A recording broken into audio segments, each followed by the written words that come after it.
Codemasters is an independent British games developer, one of the very few to have been continuously in business since the 1980s. Today it's best known for its Colin McRae Rally driving series, but its origins are rooted in budget home computer software for the 8-bit Sinclair Spectrum and Commodore 64.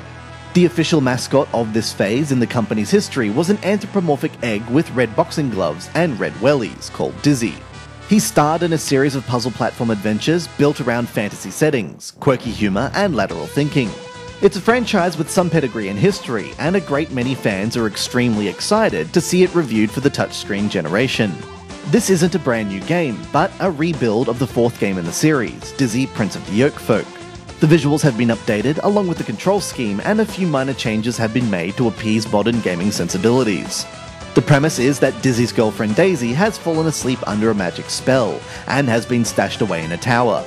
Also, the cherry pie that Dizzy and Daisy had been planning on making has been sabotaged because the cherries have been stolen. Finally, an angry troll has locked Dizzy up in an underground dungeon. The poor chap is having a really bad day. The aim of the game is to resolve Dizzy's troubles by exploring the map, interacting with various characters, and answering riddles by matching them up with the appropriate objects.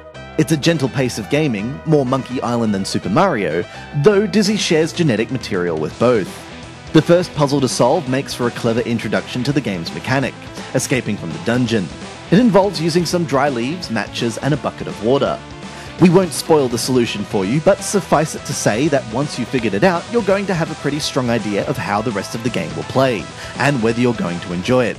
The main concession to modernity is that the difficulty level has been significantly reduced. The original game gave you just 3 lives, which upped the stakes somewhat. Here that's been dropped in favour of infinite lives and respawning in the vicinity near where you died. It's a small quibble, but it makes the presence of hazards in the game, and there are a couple, entirely redundant. There was also a bug in the version we tested, letting you walk through a wall and sidestep a good third of the quest. Even without this bug, the game is pretty easy, and experienced players should be able to complete it in one sitting. Maybe our memory is playing tricks, but the original 8-bit versions were much harder than this.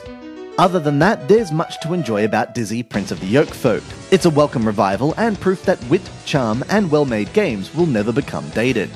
The graphics and sound are decently produced, and the control scheme is economical and unobtrusive, providing Dizzy and his setting with modern gloss whilst still maintaining their original character. If anything, it's rather surprising that Codemasters hadn't thought to do something like this sooner. It's sitting on a wealth of archived material that would make a perfect fit for the App Store, not the least Fantasy Island Dizzy and Advanced Lawnmower Simulator. Fingers crossed that one day soon, those titles will get a remastering of their own.